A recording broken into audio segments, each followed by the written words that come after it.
My wife and I offered a stranger to stay during a storm. I don't recall telling him he could sleep with my wife. When my wife woke me up to alert me about someone knocking on the door, I checked my phone. It was 2:15 in the morning. I hopped out of bed and threw on some basketball shorts in the dark. The lights were out. I flicked the switch by my nightstand a few times, and the light only flickered. My wife snapped. Quiet.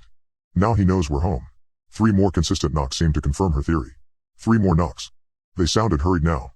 I stumbled into the living room and reached for the trusty bat waiting in its spot behind the couch. The knocks began to lose all rhythm at all. The owner pounded the door anxiously, apparently losing patience, before his angry footsteps retreated down the porch. I waited a moment. Then I opened the door. The storm had added several inches of snow overnight. The wind pushed it right into my face. We had heard about horrible traffic on the parkway. Commuters had been stuck for hours. People had actually abandoned their cars, instead opting to walk home, and get them later. The local road that led to my house was itself left unblemished by plows or tires. Only a single pair of footprints led from the highway, a few miles away, all the way to our front door. Standing at the end of them, and at the bottom of my front steps, was an ordinary-looking man. At least I thought so. I couldn't see most of his features, at first. He wore black parka, dark pants, and tan Timberland boots. Something about the outfit looked familiar. The man appeared ready to give up and go away as he fumbled for something in his pockets. But I called out to him. I don't know why. Maybe I felt more confident with the bat by my side. Can I help you? The stranger turned at once in relief. He looked to be middle-aged. Dark black hair peeked out through the hood and dangled in front of cool blue eyes. He hopped up the steps immediately and reached out confidently to shake my hand. When he spoke, his voice sounded oddly high-pitched.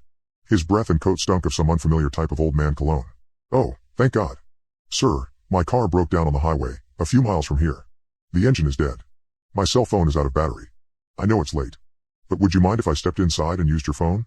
I looked the man up and down uneasily. He seemed harmless enough. But, if my older brother taught me one thing, it's don't trust a strange man in your house after hours. I tried to think of a way to let the stranger down easy. Instead, I opted for the truth. Our phone's dead. The power is out here. Sorry about that. He looked wounded, and that definitely stung my conscience a bit. He turned to stare helplessly at the acres of empty, untouched snow before him. 7 or 8 inches had stacked up in some places. Okay. Guess I'd better get walking. I felt a brush of satin before my wife appeared by my side. You could stay here a bit, sir. Until the power comes back? I pushed the door back a bit and whispered angrily to Emily. Before I could say anything, the man nodded graciously and pushed himself past me. He immediately began pulling off waterlogged clothing in our hallway. Upon closer inspection, all of it appeared to be about 3 sizes too small. I thought nothing of it at the time. I will. Go throw this in the dryer, Emily offered. I'll run it when the power comes back. She disappeared down the stairs as the man made himself comfortable on my couch. He pulled out an old cell phone and stared down in surprise. You know, that's a pretty sweet wife you got there, he giggled as I wiped up the mess. Pretty sweet indeed. Wish I had one that sweet. The words made my skin crawl. Emily waltzed up from the basement in a hurry and smiled happily to both of us in the living room. Sorry about that. Hopefully the power comes back soon. I wanted to say something to her. But not in front of the creep.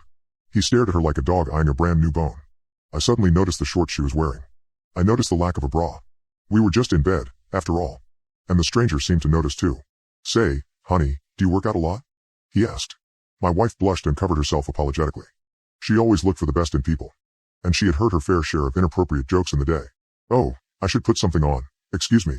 I moved to follow her into the bedroom as a familiar jingle danced its way towards the couch. Oh, look at that. You've got yourself a fat cat. My tuxedo kitten, Figaro, hopped happily onto the couch and into the man's outstretched arms. He purred at the attention from such new and strange company. The man happily allowed his face to be licked and pawed. He reached out and snatched Fig up in his burly arms. Yeah. Loves attention, I explained awkwardly. The man smiled a toothy grin in my direction as he offered generous pecks to Figaro's confused forehead. Oh, they all do, they all do. You know, they say cats are one of the only animals to prefer human interaction to food. They tested it, in a lab somewhere. Isn't that something? I nodded and said nothing.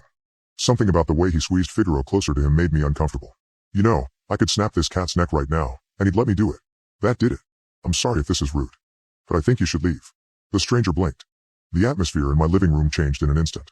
A moment's hesitation caused Figaro to hiss and jump through his weakened grip. The ringing bell disappeared down the stairs. Well, doesn't seem very Christian of you. I grabbed the bat still resting up against my front door. My wife called out from the bedroom. Matt, is everything all right? I shouted my reply without ever taking my eyes off the stranger in front of me. Stay in the bedroom and lock the door. He got to his feet lazily. He was smiling. Like the threat of me holding a bat amused him. Maybe that wasn't such a bad assertion. At his full height, the stranger stood well over 6 feet tall, and easily dwarfed my scrawny 5 feet 10 inches. Yes, Emily, stay in bed. I'll be done with your husband shortly. He advanced in a flash. And so I swung the bat like it was an instinct of my own. My brother always told me, If you get in a fight with a bigger man, aim for his knees. And so I did exactly that. I leaned the small cylinder of metal directly across the stranger's kneecaps like my life depended on it. I think it did. The stranger's knee shattered like a piece of glass. Emily later said she could hear the impact from our bedroom. My next blow went to his face. A double tap, if you will. I grabbed the jerk by his collar and immediately dragged him the hell out of my house. I left him by the foot of our porch and locked the door. I joined Emily in the additionally locked bedroom as she frantically described our situation to dispatch on her now working cell phone. Officers were making their way towards our house. But the snow impeded their travel. We heard someone dragging themselves up the steps. We heard him try to jimmy the door handle. After several unsuccessful attempts, he screamed at us through the night, and then went quiet. I stood with the bat against my shoulder and waited for him to come back. But it never came to that. You might think I overreacted. I assure you, I didn't.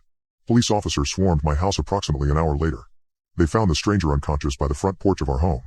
We described the entire situation to the detectives exactly as I have here. Word for word. The man was arrested and processed accordingly. A few hours later, additional officers were sent to check in on my neighbors. It was a routine activity. They just wanted to see if they could garner more witnesses. What they found precluded that necessity. The stranger made a previous stop that night. 2 miles down the road sat a nice family. Husband, wife, 2 young daughters around my sister's age. They were murdered inside their own home. Every single last one of them. Mom, dad, and daughters. The stranger left 4 bodies, untouched, sitting and waiting by the front door. The only items missing from the household were one daughter's snow clothes, a black parka, dark pants, and tan Timberland boots.